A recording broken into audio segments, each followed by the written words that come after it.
And with all that, I think I'd like to get us started by offering an opening prayer. And I'm taking a portion of a prayer that one of our staff members, Martha Ligas, wrote for Future Church's 35th anniversary. And so let us arrive at this space and take a moment to place ourselves in one another and God's presence.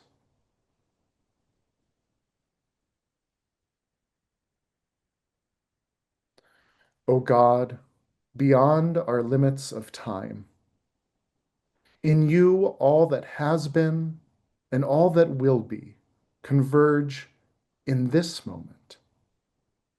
There is only here. There is only now.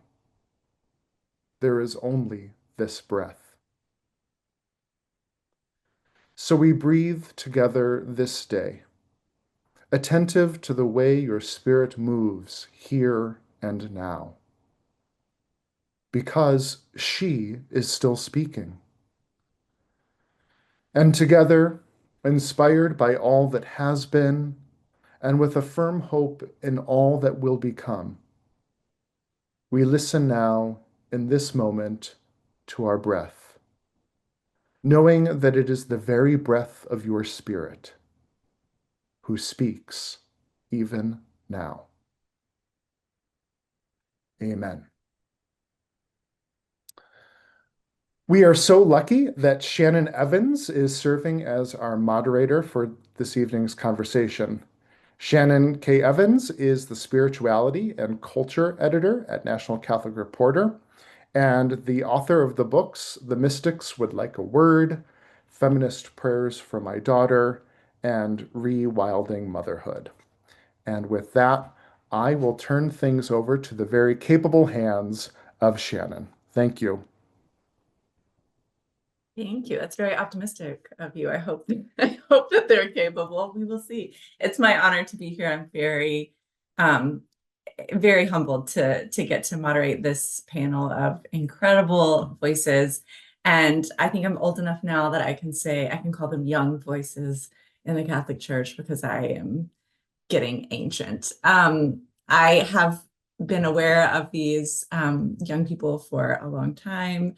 And some of them I've gotten to work with at National Catholic Reporter, and others I just met for the preparation of this panel. But you're in for a treat because they're just so full of wisdom and life and the energy that we really need in our church. So I'm very honored to be getting to poke their brains a little bit here for you. To begin, I was hoping that each one of you could by way of introducing yourself, kind of give us one story from your life about the way that you came to recognize a call for church reform or kind of a pull towards your specific role in bringing the Catholic Church into the fullness of who she will be. Yeah, did you have one story? Katie, we can start with you. Do you have something that comes to mind? Yeah, thank you, Shannon. And thank you, Russ, and everyone at FutureChurch for the invitation and everyone who's here tonight. When I think of a story that has animated my calling or vocation, I think of Sister Lucienne, a Grand Rapids Dominican sister. So much of my work over the last decade was connected to this project called Nuns and Nuns, N-U-N-S and N-O-N-E-S. Which we knew from the beginning was a misnomer, but we could never find a better name, and it was catchy, and it had already caught on. So we were in the flow of Nuns and Nuns. But one of the sort of initial moments in which that became an idea and a possibility was with Sister Lucienne. So in 2015, I was living in Grand Rapids doing interfaith organizing, and I ended up at a climate march and was called to the front to hold the banner. Whoever was holding the banner was tired and needed a break. So I ended up holding it with Sister Lucienne, who I hadn't met before. And I just got to know her story very briefly while we marched together. And I learned that she worked at the United Nations promoting human rights. She had just returned home to serve on the leadership team of the community. And just everything about our very brief interaction was like, wow, I know nothing about Catholic sisters. I have so much to learn about the prophetic role that they play in our communities and in our world. And so I arranged for us to get tea a couple weeks later.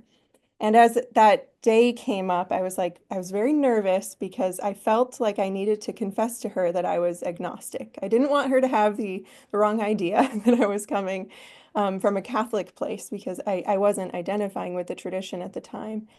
And so I told her, like, I don't know what I believe, just so you know, like, I think I'm agnostic. I don't know where I land on these things.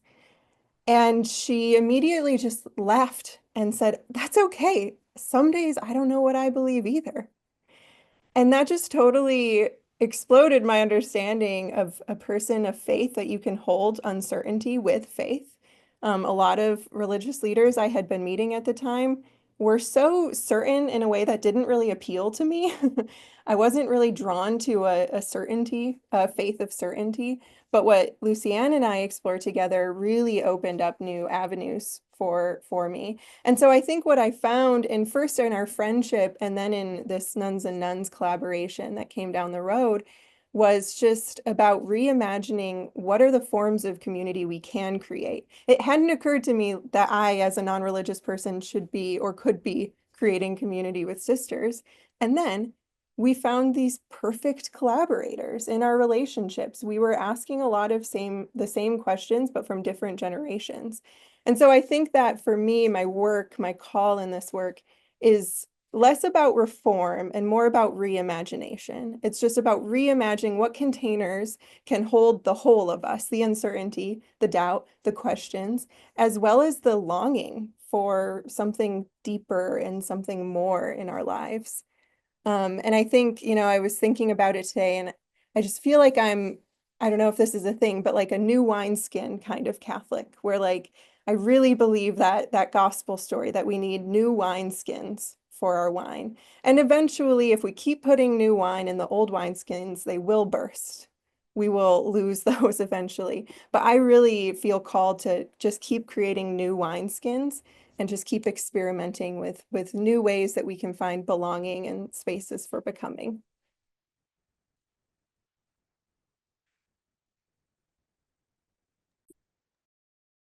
Thank you. I love that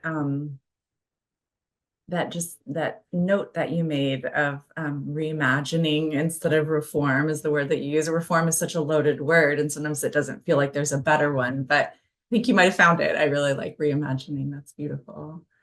Max, what about you? Is there a story, a moment that comes to mind? Yes. I think for me, it kind of the core, the central theme is my transition. So I'm kind of gonna give a little bit of an overview. It'll be less of like one specific and more of like kind of how that like crystallized for me.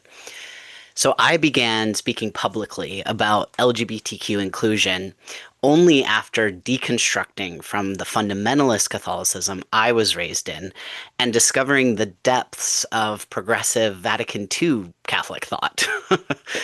It was a revelation for sure for me after being raised in very much like, okay, by the book, very rigid. And a huge part of that process too, so after deconstructing and embracing my trans identity, was thinking a lot about the younger version of me. So the kid who desperately needed to see an adult who was living a full, joyful, faithful Catholic life while also being transgender. And it was in that reflection that I first recognized a call to this work to help build a church that welcomes everyone, even those who have been historically marginalized. Growing up, Catholicism shaped the way I understood the world from an early age. My imagination, my moral formation, my first experiences of God. And all of those things were beautiful, were important, were so important to me that I still held on to them even as I navigated the difficulties of questioning what it would mean to transition when I was in a space where I didn't believe that was even possible. I will always love the faith that formed me. It gave me ways to talk about justice, mercy, and importantly, mystery, which was something that I really explored through art and creativity when I was younger. And then only later kind of connected the dots. Like, I can also, experience God like through my body, through embodiment. It doesn't just have to be this sort of detached intellectual exercise, creative exercise. It can also be physically embodied. Um, and the truth is that I always knew who I was. Like, even in daycare, there was this classic story that I always tell where all the little girls were given pink blankets at nap time and all the little boys were given blue blankets, and I demanded the blue blanket. And, I was in daycare, so it's not like I had the word transgender, and it's also not that there's anything inherently gendered about colors. It's that I knew, this is where I belong. Like, I'm trying to tell the adults, put me on the blue blanket side. And but, living still within that fundamentalist Catholicism, I still had to spend years trying to contort myself into a role that felt wrong, trying to be faithful while silently hoping that God could see who I was underneath all of it. And so transition actually didn't take me away from Catholicism. It actually finally allowed me to fully embrace it. It allowed me to show up with honesty. And in that honesty, my spiritual life grew deeper. Theology that I'd never really been able to connect with or just only understood intellectually suddenly felt embodied and real in my life. And transformation itself wasn't an abstract concept anymore. And grace wasn't something that I had to earn by disappearing. It was something spacious that I could meet in my humanity. One of the most surprising gifts of my transition has been the support I've received from ordinary Catholics, not just LGBTQ advocates, but ordinary people in the pews who don't try to psychoanalyze me or to explain my own experience back at me or treat me as a threat. They just talk to me like a normal Catholic about real life, real faith, and real questions. And their support has reminded me that the church is bigger and far kinder than the loudest culture war voices that often try to tell us otherwise. Um, I had a little bit more here, but I feel like I'm going a little long. So maybe just to close, one of those people definitely has been Shannon. Shout out to Shannon. She has been someone who was there with me from the beginning of my writing and advocacy journey, and just the way that she not only said, "Hey, like, what you have to say is important. Like, your trans experience matters and means something to a Catholic audience." Having someone say that to me was really impactful and important to me. So I'll just end there so that I don't keep going. But thank you. That was like the best surprise. Thank you for that. That's very cool. It's been one of the highlights of my editorial career. I really like working with you. Medene, what about you? When you kind of think of a story or a time where you began to understand your role in moving the Catholic Church forward and some of the things that it might be blind to or might be a little slow to catch up on, what do you see in your life as kind of like a defining moment for you, understanding your place in all of this? Well, when I first started thinking about this question, I had to kind of think back to my own experience, even beyond the Catholic Church, because I wasn't raised in the Catholic Church. I was raised in Pentecostalism. And so when I think about reform, I was thinking about it holistically, if you will, what the church could do beyond just the Catholic context. I saw needs for reform, even thinking about my own family members growing up in the church. My uncle, who was LGBT, he was gay, part of the LGBT community, and he was ostracized by my family. And it was mainly centered around what we believed. It was theology, how we looked and viewed, and our perspective of God that kept us from really understanding him, valuing his humanity, and really giving him the human dignity that he deserved. So that was like the first introduction for me. And then I saw a friend of mine who died from loneliness and depression, and she was not given the pastoral care that I thought that she deserved. That was another moment for reform. My own mentor, who developed theological ideas outside of fundamentalism that caused him to want to include more people. His name is Bishop Carlton Pearson. He was a great mentor for me in the Pentecostal tradition. He was ostracized because he decided to develop a theology that was more inclusive. And then in my own experience in seminary, and I think this is my centering story here, we're doing this intercultural project where we have to go out in groups and survey different types of Catholic churches and different types of Catholic liturgies. I'm only one of two Black students in a 30 member group, 30-member student group, and the rest of the students are white. And we go to this church in San Francisco, or Oakland rather, called St. Columba. St. Columba is a historically Black Catholic church, and it had been for about 30 years by the time that we had got there to survey the church. One of the members of our group is much older. She's in her 70s, older white lady. And we go through the whole service. You could tell her attitude was just completely distraught. She didn't like anything that she saw. We get back into the classroom the following week to detail our findings and go over the things that we saw, talk about the things that we experienced. And we all have positive reports. We all have positive feedback. But then it's her turn to give her feedback, and she has nothing positive to say. She says, I went to St. Columba 30 years ago and I didn't see all this Black stuff.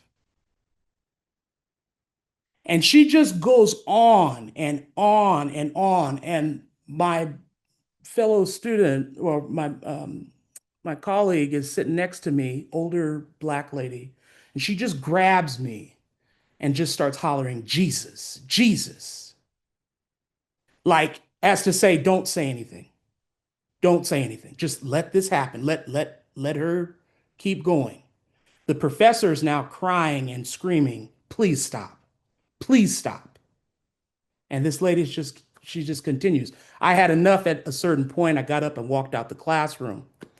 And I went to the Graduate Theological Union just for context. So there's a lot of different schools in that consortium. This Anglican deacon, female, white, middle-aged Anglican deacon, she comes outside and she says, I have no words. I don't know what to say in this moment, but can I just hug you? Can I just hug you? And for me, right there in that moment, if I can think of any pivotal point to where I can say that, I said, there's a need for reform here. There's a need for a reshaping. There's a need for us to change and shift in our consciousness and our thinking. And I have a responsibility to be a change agent in that regard.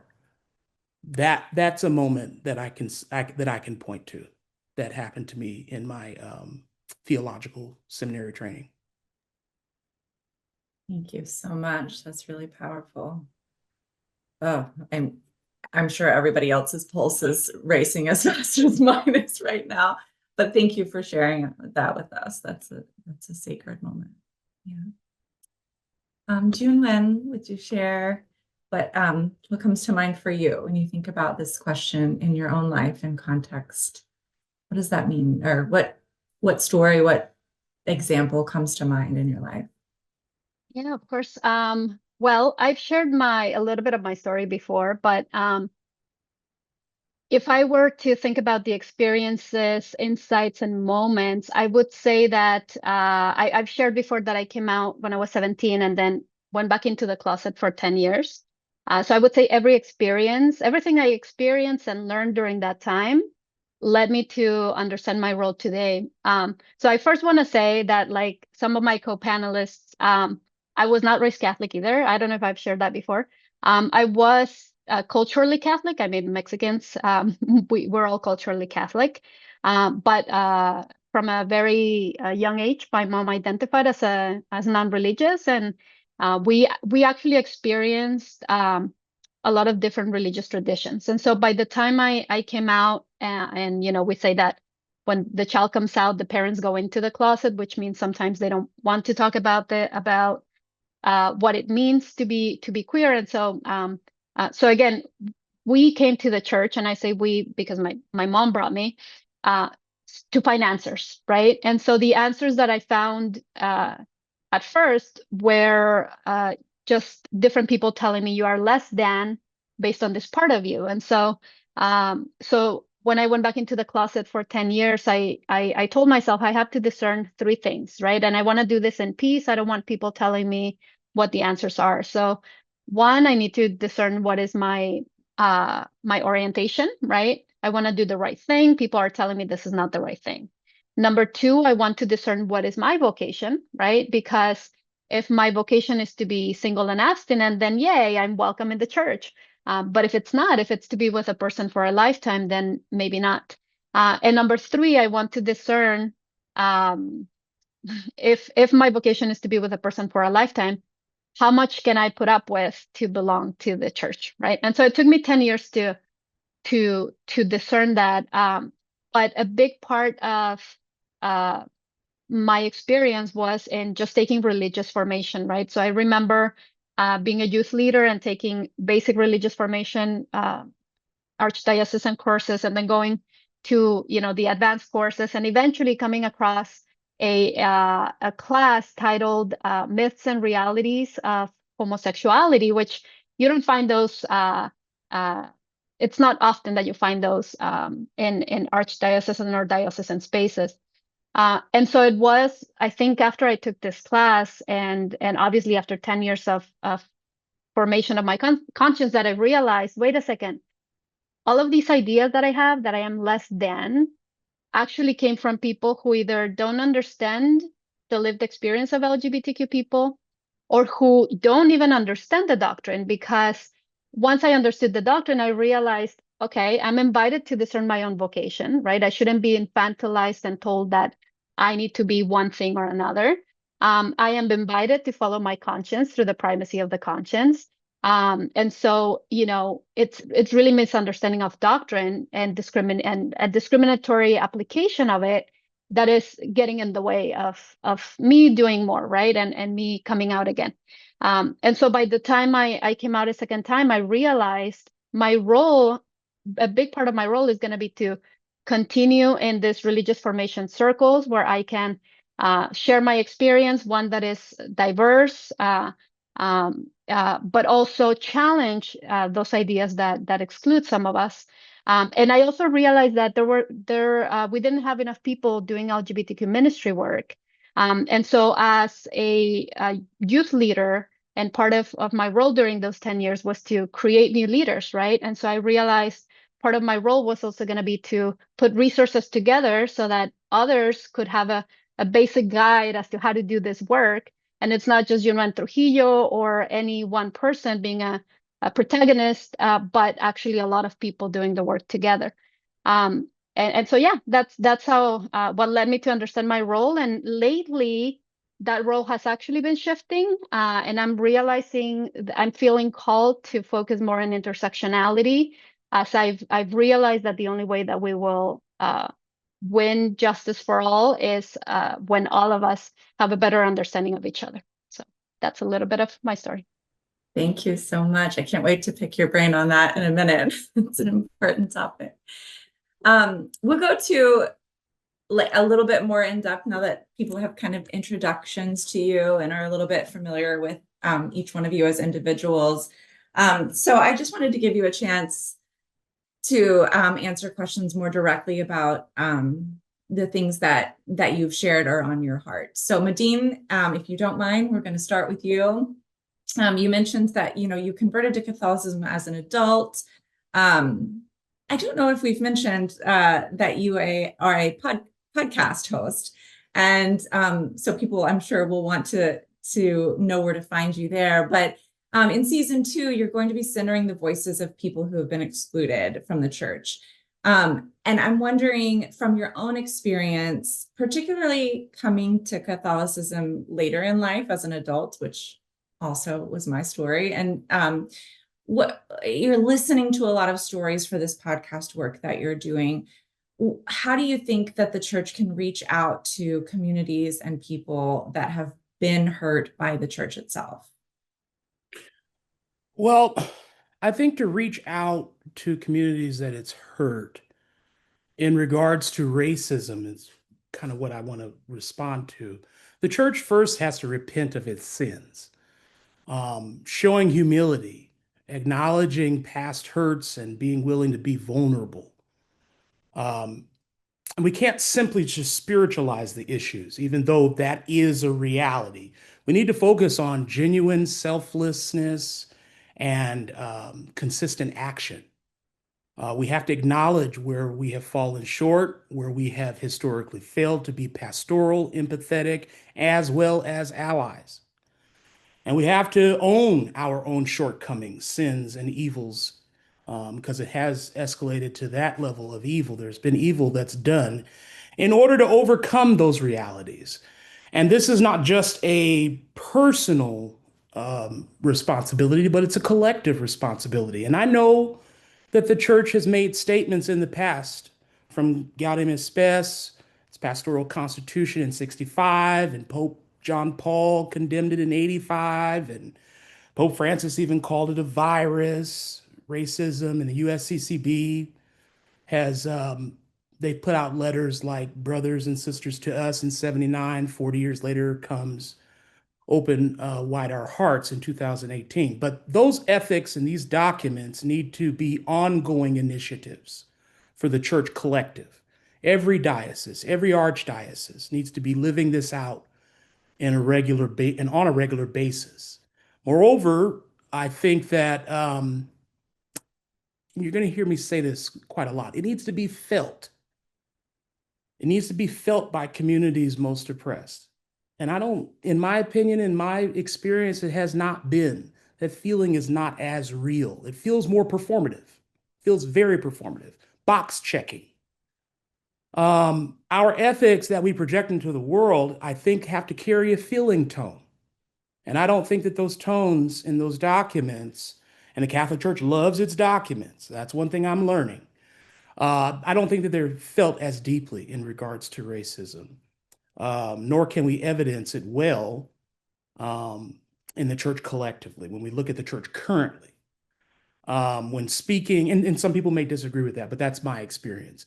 When speaking specifically about Black people in this country, in the Catholic Church, Father Brian Massengill, I think he said it well in his 2010 classic, Racial Justice in the Catholic Church. He said, one simply cannot understand Black people if one does not understand the pervasive sense of struggle that informs their lives and identity. And that leads me to another point, and I hope I have a little bit of time here, but I want to make 3 points, really. Secondly, the church has to become a better listener, a better spiritual community that listens.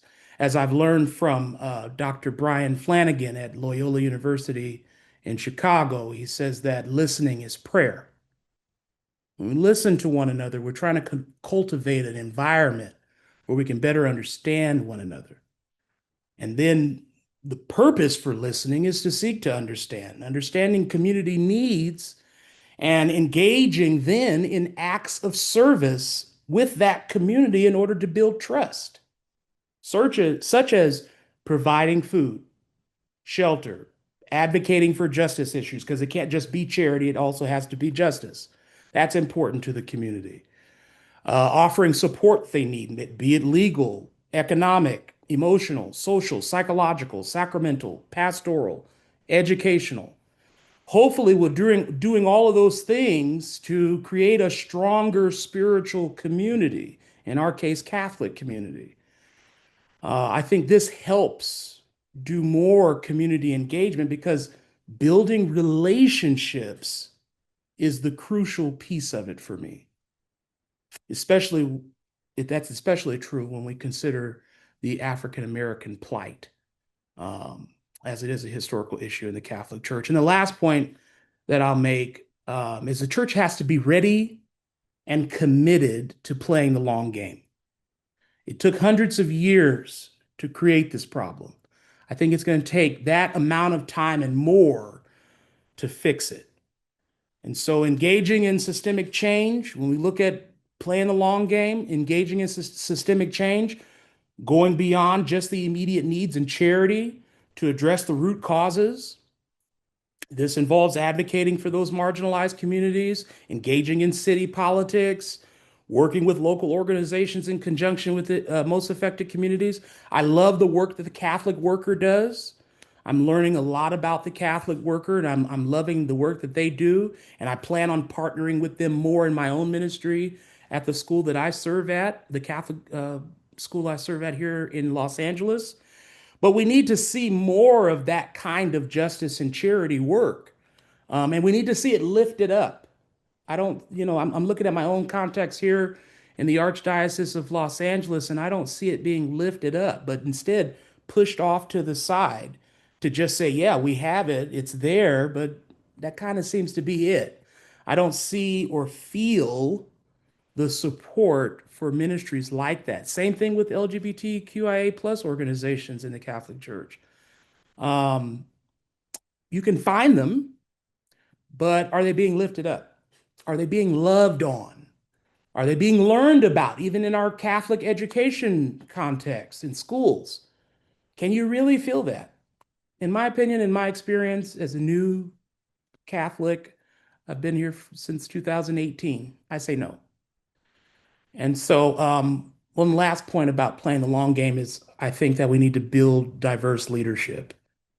We need to ensure that church leadership reflects the diversity of the community that it serves. And when I look at the current leadership of the USCCB, I don't see a lot of diversity there.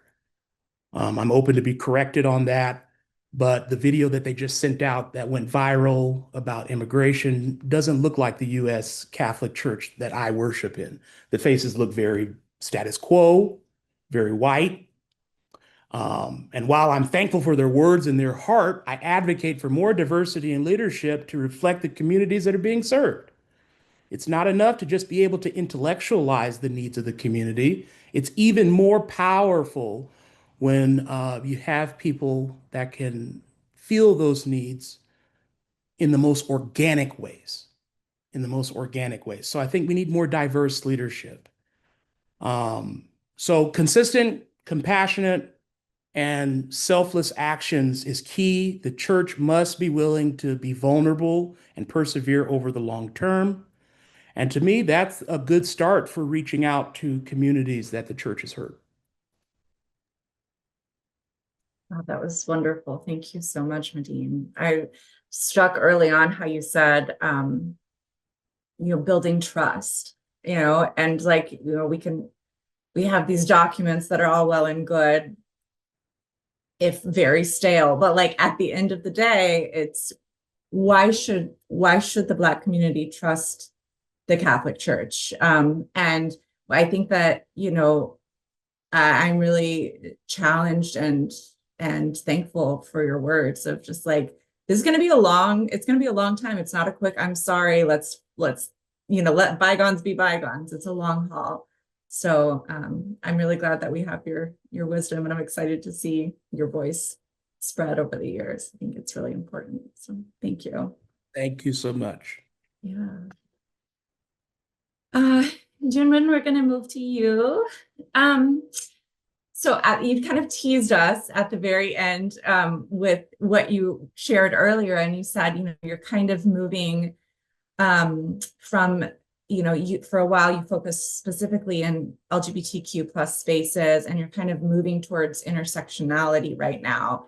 I thought it was interesting when, when you spoke earlier, you were kind of pointing, I think you said something about, because even in some of the more progressive spaces, there are still people who are being left out or overlooked or not being able to share power. And I think, you know, my assumption is that most everyone on this call would probably identify as a progressive Catholic or a forward-thinking Catholic. And I think we probably all have a lot to learn on like interrogating ourselves and seeing like who might be left out of the conversation or out of the places of power in different groups that we're in.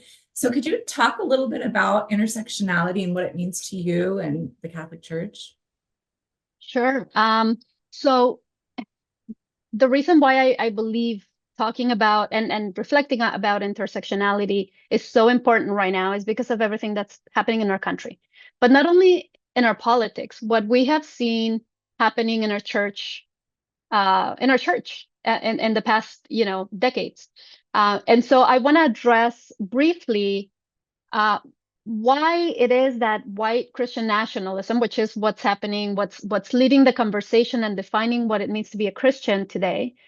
Why is white Christian nationalism so successful, right? And so the way that white Christian nationalism came into being was by bringing together different groups of people who disagreed with certain reforms passed in the last century that benefited vulnerable groups, right? So for example, in the 1920s, we had a very high level of income inequality.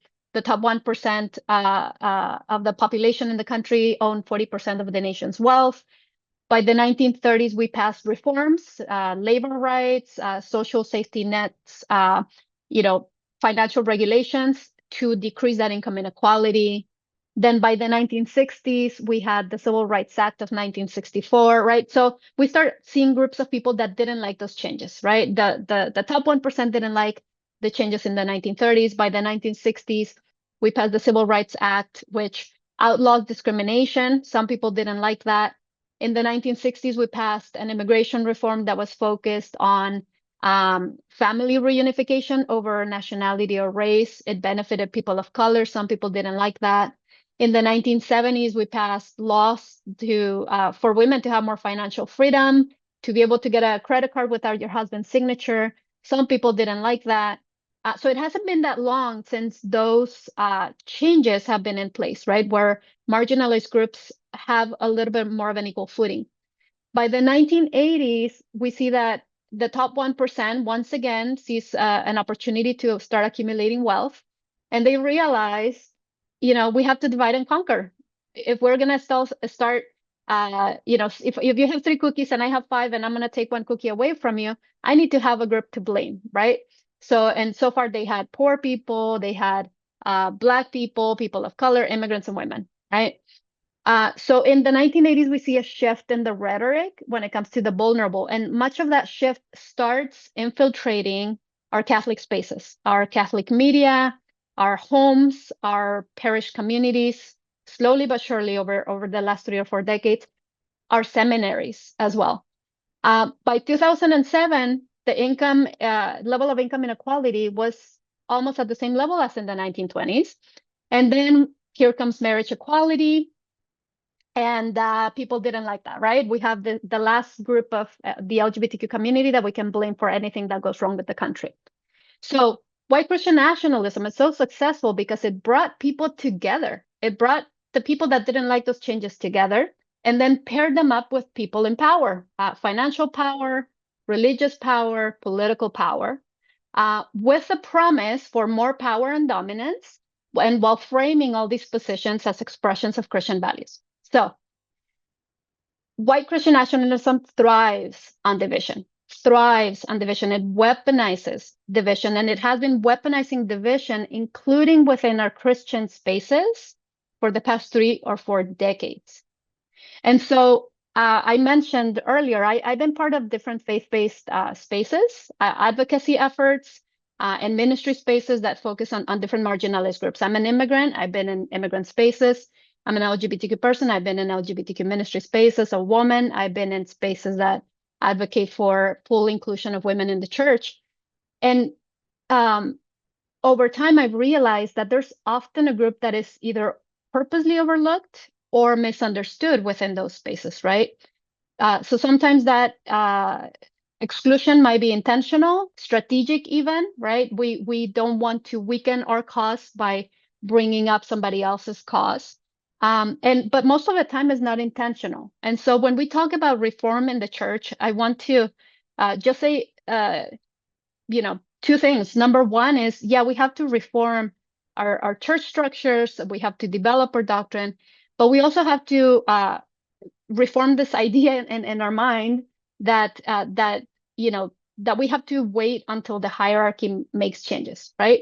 We have to start reforming our own hearts and our own spaces to be inclusive. And so one of the parts that I find problematic is that even in some of the most inclusive spaces, again, there's always someone who's excluded, and it's often not intentional. Okay, so two disclaimers. One, anything that I say here does not reflect on any ministry that I've publicly known to be part of, okay? But sometimes it's not intentional, right? So you either have, we have either internalized this idea that there are indeed some groups that are less than somehow, or we have internalized this idea that God's love is like a pie and that we all need to fight for a piece of the pie, right? We all need to fight for a piece of the bishop's attention. We all need to fight for a piece in the reform movement. And so I'll give you a few examples of how this shows up in reality.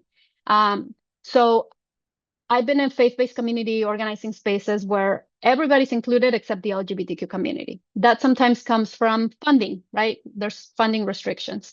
But I've also been in very loving immigrant-based spaces where I can't say out loud that I'm an LGBTQ person, right? Because half of the people will be very loving, very caring, because we immigrants are very loving and caring. And half of the people, I don't know, they might invite me to a prayer night where this very special priest is gonna, bless me or whatever, and cure me. In LGBTQ ministry spaces, we also have to do better. We are not diverse at all. And I remember, I've mentioned this before, but I think back in, I can't remember which year, but a few years ago, the USCCB published a document where they were expressing why they didn't support a certain piece of legislation that benefited LGBTQ people. And they basically said LGBTQ people are not a vulnerable group, right?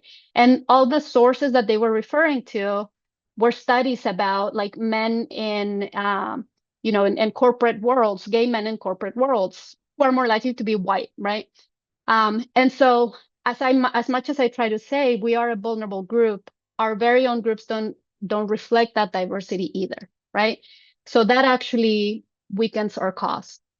I went to another country to give a talk once, and with an LGBTQ group, and I noticed there were no women there, other than a trans woman and mostly men in another country. And so I asked, where are the queer women? And I remember hearing, they're too angry. So they come to the group, but they don't stay. And so in that moment, I just, I smiled. But if I could go back and say something, I would probably say, have you ever asked them why they're angry, right? Have you ever, maybe heard about their intersectional struggles, right? We're in a country where there's a lot of microaggressions and physical violence against women and femicides, and maybe they want more of that solidarity. And so in our spaces as well, where we are trying to include women or being more inclusive in the church, I've also noticed that, again, sometimes there's this strategic decision not to talk about LGBTQ issues because we have been pitted against each other. And so all of this to say, I think we have to do better at listening to each other. And we don't have to wait for the hierarchy to lead those efforts. We have to be better at understanding each other's lived experiences, at opening up the spaces for those intersectional stories to be shared, so that every person that arrives in any of these groups feels like they can be fully themselves. But most importantly, we have to realize that our full liberation only comes when we are all liberated, right? That we don't have to fight for a piece of the pie, for the attention of the bishops, that we can celebrate each other's wins, and that only in being intersectional we can build that hope-filled vision for the world that Jesus left us in the Gospels, and fight back against those that seek to divide us. So thank you. Thank you so much, Yunuen. I it's really struck that, the moment that you said, we can't sit around and wait for the hierarchy to do something, to make a change, and to do better. Like we have to be the ones doing better, and we can't wait around. And I know that's something that sometimes feels like our hands are tied, at times, being in under this kind of hierarchy in this institution. But it's such a good reminder. Your words are just such a good reminder that we have agency, maybe even more than we think we do. So thank you for that. Max, I'm going to call you up to bat. You talked about your journey from growing up in a fundamentalist Catholic family, and how, you kind of had to wrestle with not just your gender identity, but your relationship with Catholicism. And one thing I love about you is that you have been like soft enough to be open to the Spirit, and to not just cut yourself off from what God might want to do in your life through this, because that in some ways that seems like it would be easier, so I would love to hear you talk a little bit about discernment and what you've learned about your own personal discernment, and trusting that in an institution where you might often be told that you can't trust that. And then also, like, how do the generations of queer people that have come before us, how did they affect your discernment? Is there a sort of communal discernment that happens generationally? I'm curious, what are your thoughts? Absolutely. So when I think about what it means to listen for the Spirit, I do think of those two different kinds of hearing that have shaped my life that you alluded to.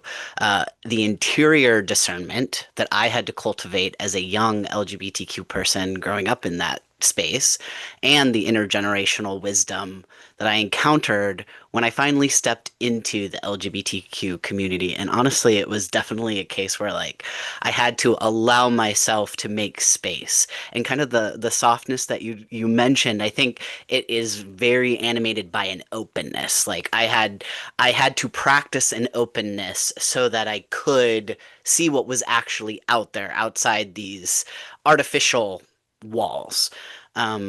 And yeah, so those two modes of listening have really taught me how the Spirit speaks and how faithful change can happen in the church. So growing up, I believed that being Catholic meant following a kind of checklist, an unspoken list, sometimes spoken, of what a perfect Catholic should believe, should do, should look like. I clung to this checklist because it promised safety. If you perform everything correctly, maybe the chaos and fear that I felt inside my own body would settle down, and everything would just suddenly snap into place the way that everyone always said it would. I knew from a very young age that I was different. We talked about the blue blanket story.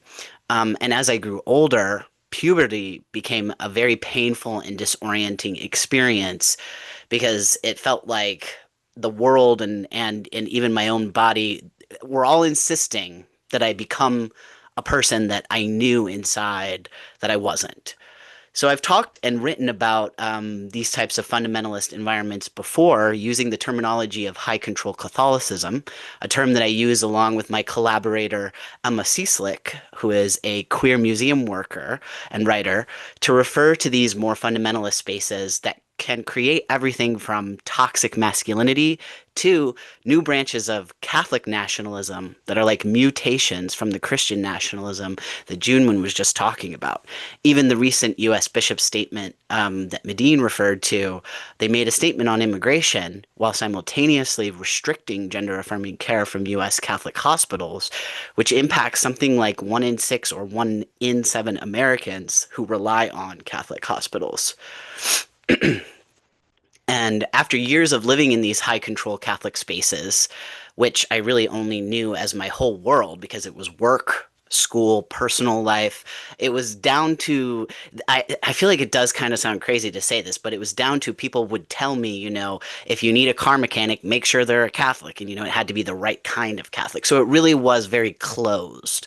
Finally, when I was 28, I discovered and named my trans identity for myself. And that really made the concept of following the rigid checklist fall apart.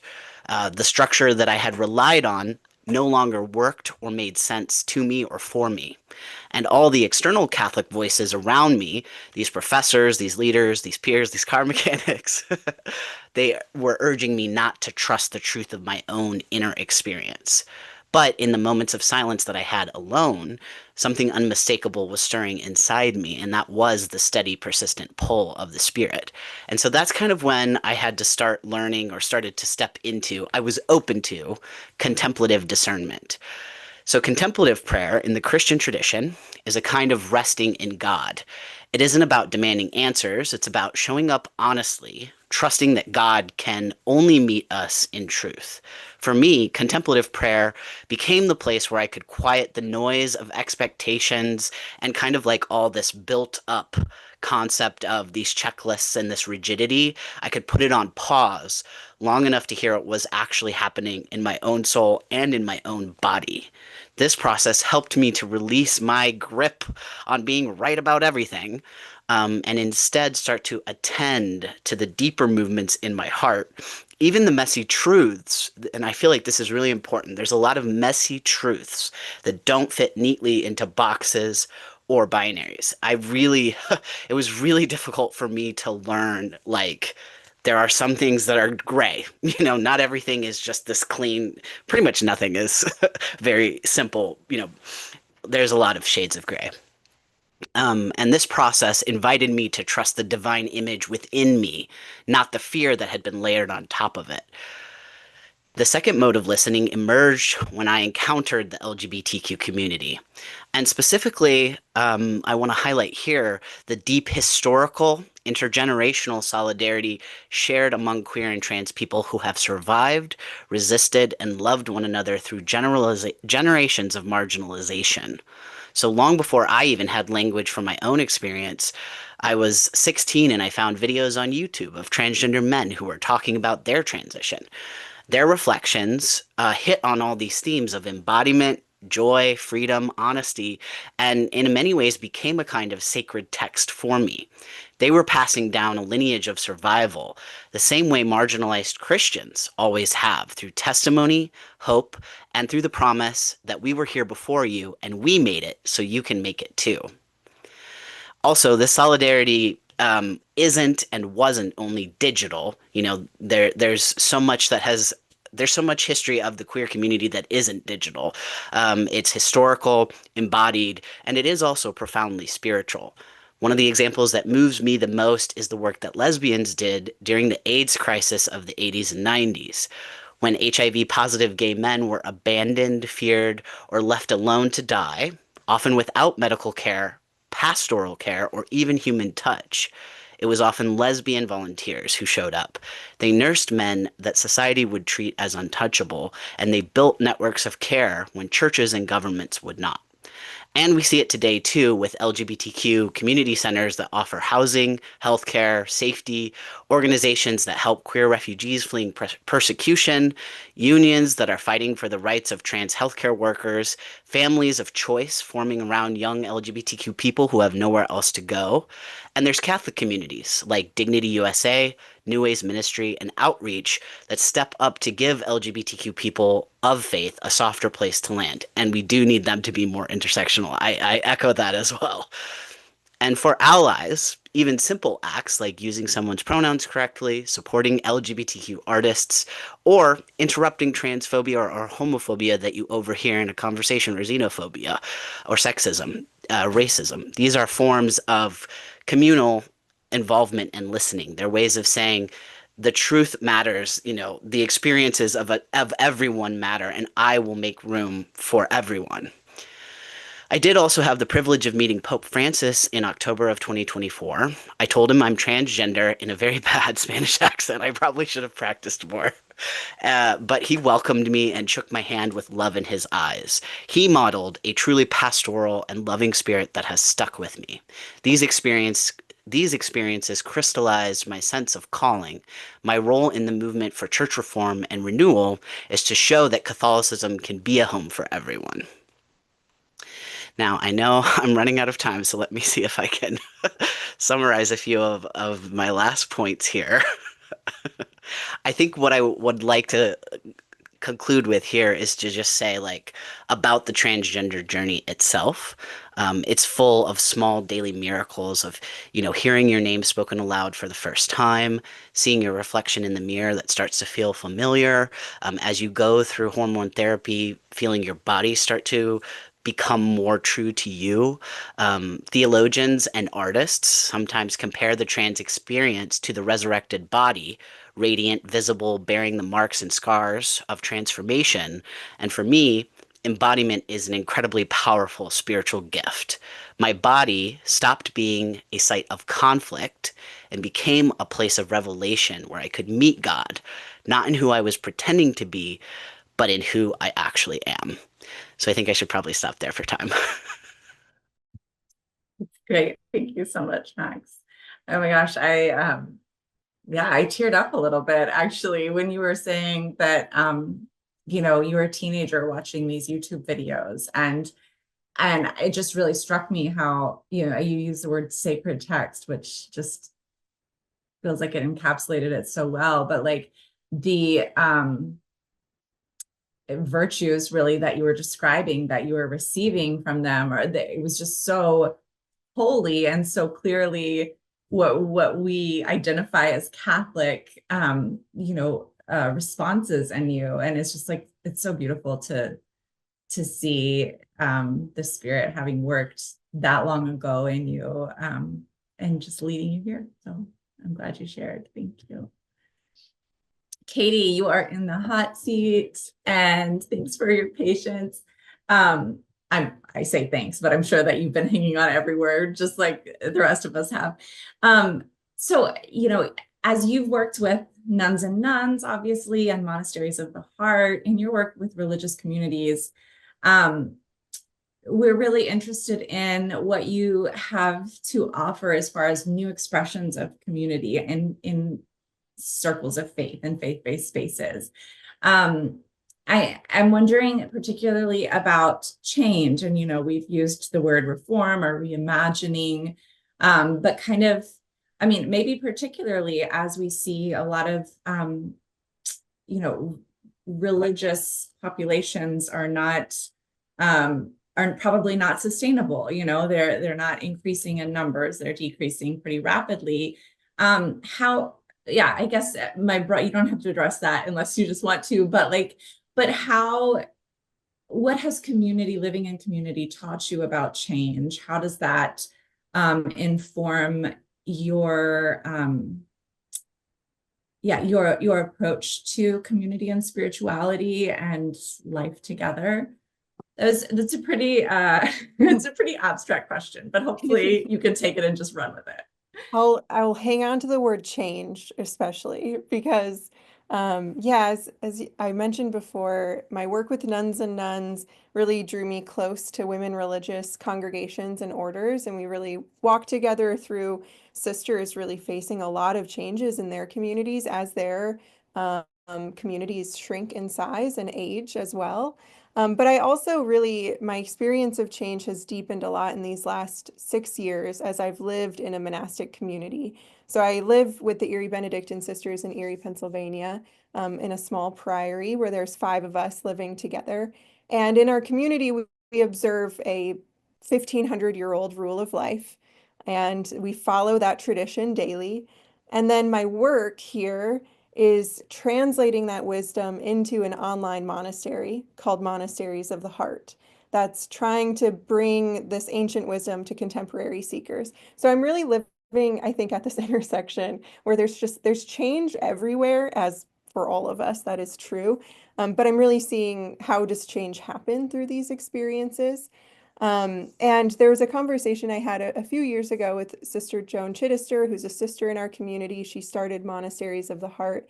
And I was asking her, what makes Benedictine tradition so adaptable? Like, how has it lasted this long? And she said something that has really stuck with me. She said, "We change to stay who we are."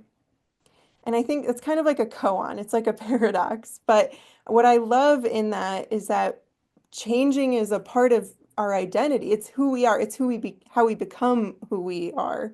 And that we do that individually, but also collectively. But there's so much resistance to change. And I feel that in myself as well as seeing it in all of the systems and communities and institutions I'm a part of. But that resistance to change is really stifling to the spirit, right? Like I feel like the posture towards spirit is like, keep it over there. Like, we're not ready yet. We're not ready yet. But spirit's job is to burst through the door, whether you're ready or not. But there is this really strong attachment that I see, especially in religious communities. There's an attachment to what has been, to what I grew up with, what I'm familiar with. There's an attachment to how things are. And so some of that comes from, like, I think, a nostalgia that prevents us from growing. And it also comes from a really special sacred place of, like, someone grew up in something that they loved so much and they want other people to experience what they loved so much. But I think that if you're resistant to change, if you don't accept the truth that something is changing, that a way of being is we are stepping away from it. If you don't let go, then you're not able to step into new life. Brian Massingale, who was already mentioned earlier, Brian Massingale spoke to this at the LCWR gathering in 2024. And he said that in order to welcome new life, we need to first lament. And if we don't lament, if we don't grieve what we're losing, if what we're walking away from, then everything new will be perceived as a threat because we don't know how to integrate that. We don't know how to deal with that if we're still living in the old paradigm. And so this ritual of lament and grieving is so important for us in order to walk through and step into change. And I think that's something that it just takes time and accompaniment. When I've heard stories of how this community has changed, it's come over many years and with a lot of loving accompaniment to hold that process and every step of the process through that transformation and change, because it is a death as well. You have to recognize what is dying in order to move into the new life. There's a story that I think of that I was visiting a women religious community last October 2024 when the Synod report came out. And one of the things that this community was really reading and studying was the statement on the question of women and women's leadership in the church.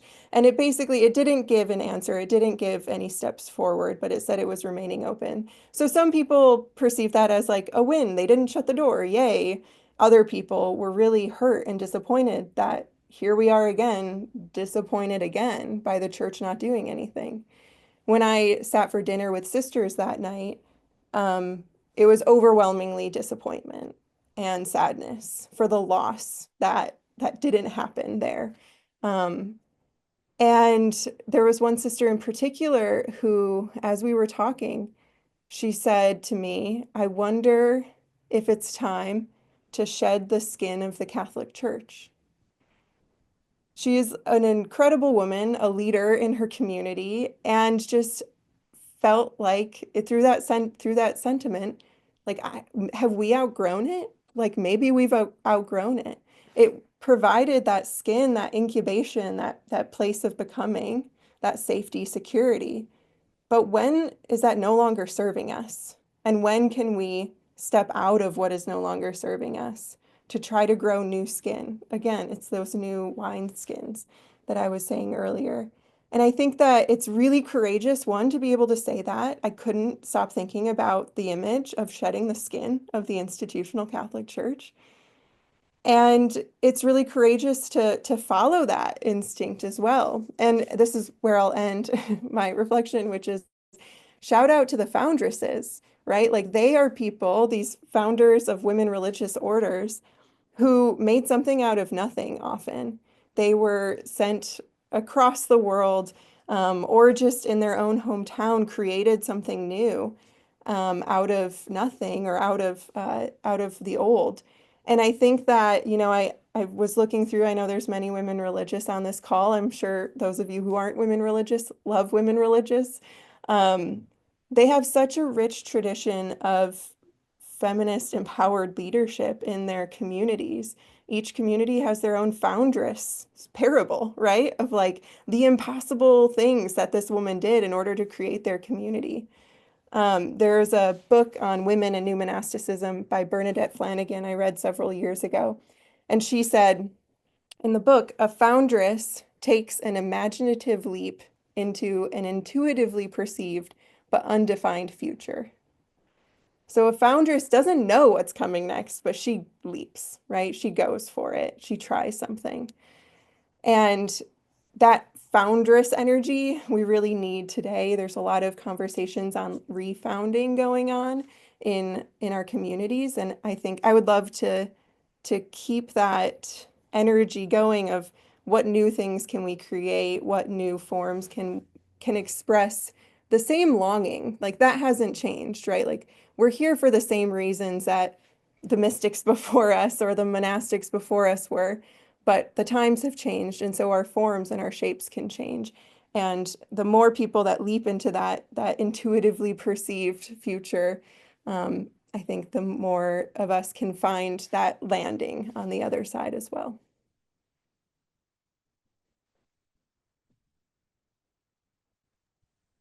Thank you so much. It was interesting how the first question, you brought up the wineskin, that Jesus referenced. Is it Jesus or John the Baptist? I'm rusty on my Bible story. I think it's but the wedding, right? Oh God, someone else will know. You can't put new wine into old wineskins. And and then just bringing it back to, receiving this news and the faithful sister beside you saying, maybe it's time to shed the skin of the Catholic Church. And I'm not saying everybody walk out of the church, but like, it is just like, sometimes I think speaking things that are really scary is important in order to be able to move forward. Almost like how you said, Brian Massengale said, lament is required. Otherwise, you're just going to be resentful of everything that comes next. And I think as a society, we don't really know how to lament and feel uncomfortable. So I'm gonna be chewing on that. Thank you, Katie, for your wisdom. Thanks. So I wanted to give, we're running low on time, but I wanted to give the just audience chance to ask a question if they have something burning in their heart. So Russ, do you want them to type it in? Yeah, so you can do one of two things. You can type a question into the chat and we'll look for it. Or if you'd like to appear on screen, you can certainly raise your hand, use the little raise your hand feature, and we'll bring you up onto screen with whoever you'd like to interact with. Okay. And oh, look at that. Oh, Daryl's got one, which is no surprise. I know, let's go ahead. We're going to go straight to Daryl. Add spotlight here. And Daryl, just give me a second here. I've got to give you the ability to unmute yourself. And you should be able to do that now. Okay, thanks, Russ. And thanks all who put this program on. Thanks, Shannon, for moderating, and thanks to the panel. You guys are like ridiculous. That was very deep stuff from so many different perspectives. I can't even wrap my mind around this kind of wisdom. So thank you. And if I had more time, I'd have a question for all of you all, because Yunuen and Max I know from a couple places, but Medene and Katie I don't. But you guys are definitely an inspiration. But I guess I just have a quick question for my man Medene here. So you were like in the Pentecostal church, man? That's like deep. And Carlton Pearson. I mean, that's like a serious Pentecostal background, man. And you became like Catholic. I need to know how that happened. And I guarantee you know a lot more scripture than most Catholics do from your Pentecostal background. Yeah, I was just going to say that wineskin quote does come from Jesus. I Praise knew you knew what that was. I knew you knew that. I came into the well, let me say I floated toward Catholicism from Pentecostalism in stages, and most of it is I guess most of it is a theological evolution. It's me changing some of my theological perspectives. It wasn't any type of church hurt, even though I've seen that and experienced that. It wasn't anything that I had necessarily experientially had going on, but it was more up here in my mind, trying to figure out what church did Jesus found, who did he found it through, what authority did he give in that church, who did he give the authority to. So history, I got kicked out of my Anglican history class because I kept advocating for papal primacy and magisterium and things like that.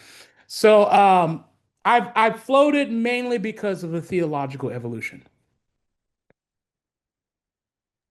Thank you.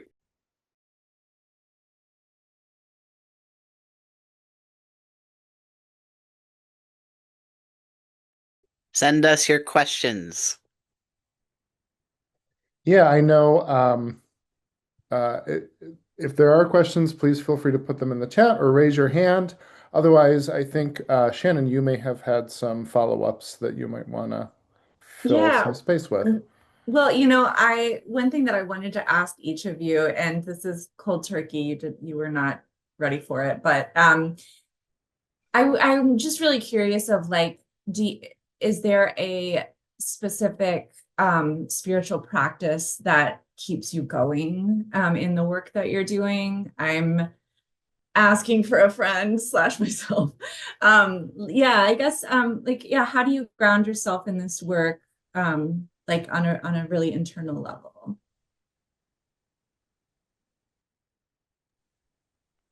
For me, the spiritual practice that I do that means a lot to me in this season of my life is service.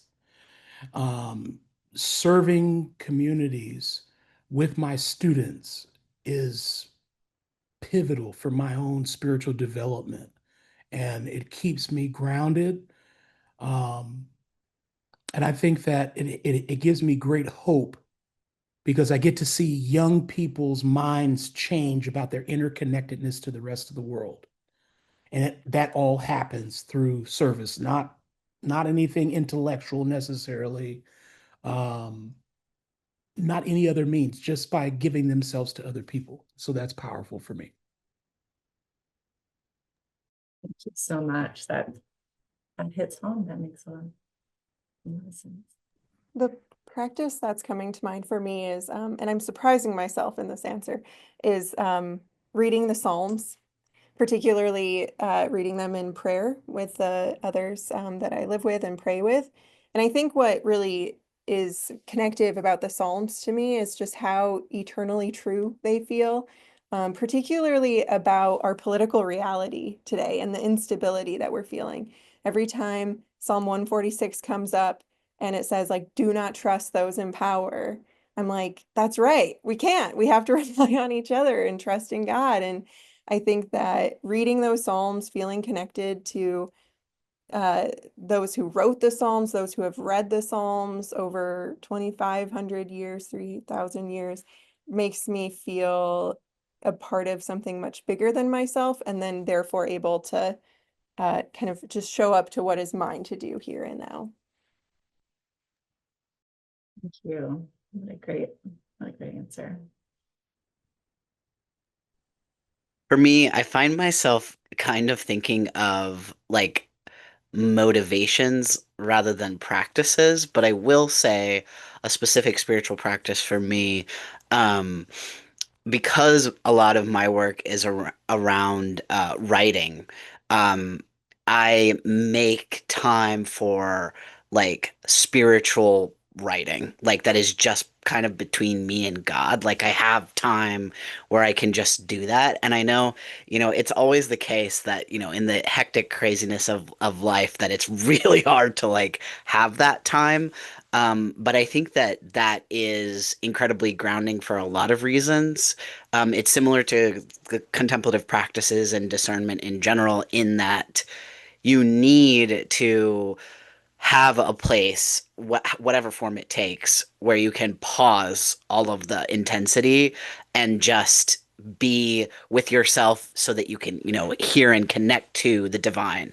And I also think another part of it is that it allows connections that your kind of busy mind may not be able to make or may not see as important, but that are actually truly deeply important to you. So, like some of your true motivations, some of your true desires, and ways that you will be able to contribute to things that are important to you, you may not be able to find them if you don't have a space where you can let them rise to the surface and while everything else is kind of paused. So for me, I'm gonna say that a practice is faith in action, right? If there's something that's bothering me, that's hurting me, of what's happening in the world, I might pray about it, but then I have to find some action that I can take. Obviously, that leads to a lot of action. So then my second practice would be grounding myself in community and reminding myself that I can rest and that the community, that we got each other, and that there are others doing the work while I'm resting. Feels like it goes in hand with Medene's answer too.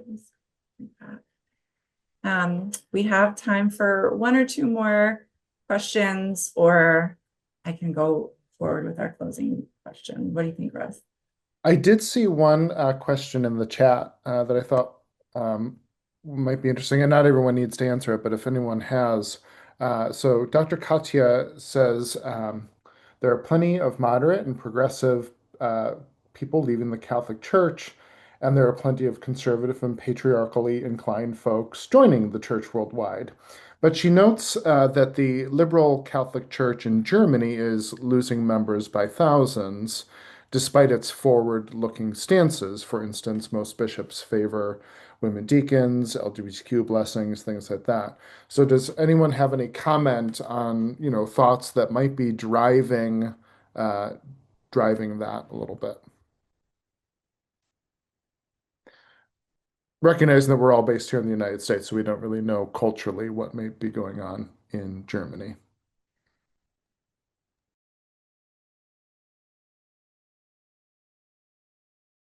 So like you said, I know nothing about what's happening culturally in Germany, but what I do think is that we're seeing a shift in the way that people do church. So even if you're in a progressive place, and your church is aligning with the gospel and you like what they're doing, I think we are a little bit more free to worship in different ways, without having this, I don't know, feeling of obligation that we have to be in this place to be with God. So I think that might be part of it. And I believe the church also needs to evolve in the way that we do. I'm reminded of that quote about bursting out of the skins that Katie raised. In some ways, the institution can't hold the spirit that is bubbling up inside and emanating from people. Good thoughts, Juwan. Thanks.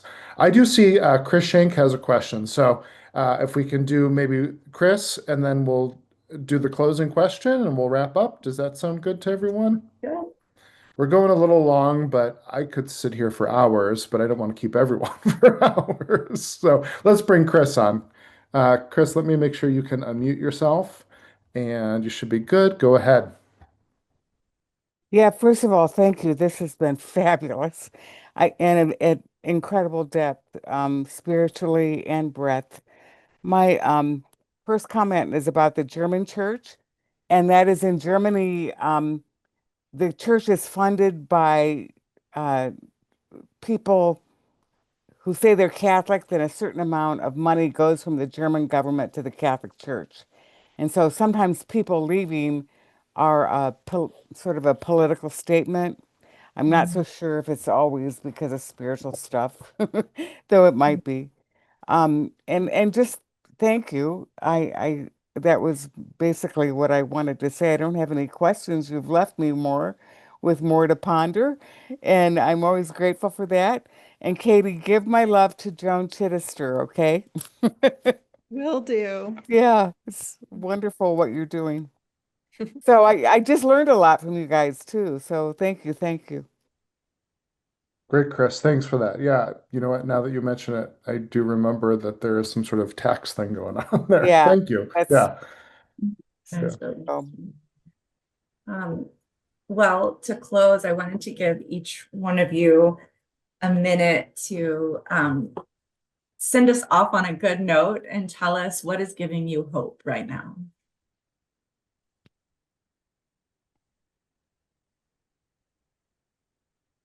I can call names, I guess. Medene, you got it. One thing that is giving me hope, well, my own work is giving me hope.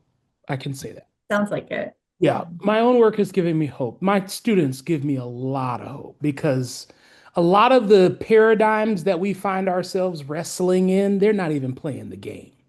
Mm. They're just not even playing the game. And Mm. some of that is good, some of that is not. But I like the way that it shifts me and it makes me rethink on how I can make, manage, and master change. So that gives me hope. And then also connecting with the world in social media is starting to give me hope too. We've denounced social media a little bit, but actually I think that interconnectedness is actually bringing consciousness together in new ways like never before. And so we can do that in a good way. We can do that in a bad way. And I think this type of thing is doing it in a good way. So I'm thankful for that.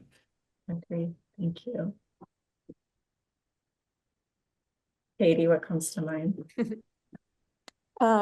A quote from Corita Kent comes to mind that doing and making are acts of hope. The more that we do and make ourselves, the more that I do that, the more hope I feel. And the other reflection on hope is that, I have never looked to the latest Vatican documents to know if I belong or not, or if I'm whole or not, right? Like, I think my hope is not top down, it's bottom up, right? Like, it's about my neighborhood, it's about my neighbors, it's about those who I am in community with and what's going on here that I can touch and engage with. And once I start focusing there, I find a lot more reasons to hope. That's beautiful. Thank you. Max, go for it.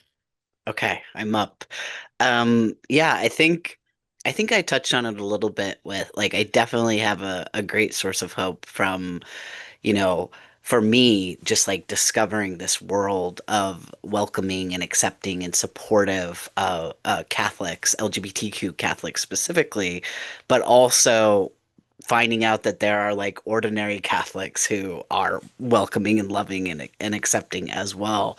And yeah, this I also just wanted to say, so forgive me that this is a little off the question, but I really just wanted to add that like the spiritual gifts I talked about that I see as inherent to transition aren't just for trans people or queer people, that we all have access. I know we all know this, but I just wanted to really underscore that because yeah, just the things that we can learn from each other and the ways that we can support each other through solidarity, through intersectionality, those those practices and those methods have been used before through the hard times and the challenges, horrible things that our communities have gone through, and we can do them again. And that is what gives me hope. Thank you. Yunuen?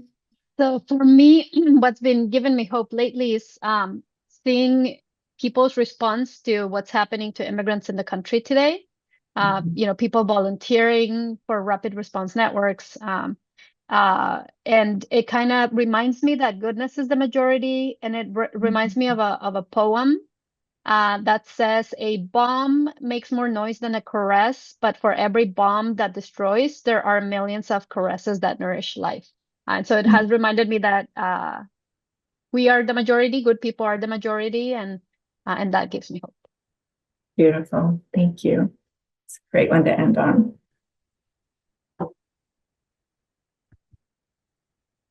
All right. Let's see. I should bring myself up here. I feel, I said this to the group when we met to plan this. I feel so lucky that I get to know each of these people, and like some of them I text, some of them I email, some of them I've had phone calls with, some of them I meet at conferences. And I just feel so blessed that they're all, people that I consider part of my community, part of my tribe, and bringing them all together in one space is like the thrill of a lifetime. And being able to share them so that they can share their wisdom and insight with all of you is a privilege. And I'm so grateful that I get to be able to do that. I did mention that some of them are a part of my weekly routine. So I've put some links into the chat.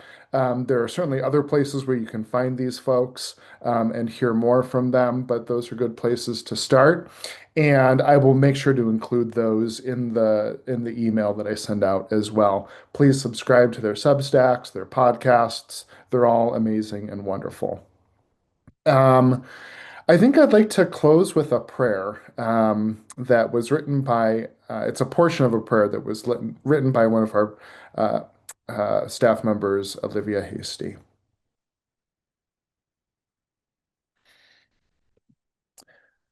Tonight, we have gathered like rivers meeting, each of us arriving with our own current, each called by name again and again. As we leave this table, let gratitude go with us, steady as the river's course. Let joy remain among us, returning like the tide. Let transformation guide us, restless and renewing. We give thanks for 35 years of Future Church and for being gathered here tonight. Peace is already among us, alive in our hands, alive in our hearts. Let us go forth and share that peace with gratitude for the truth that the Spirit still speaks. Amen.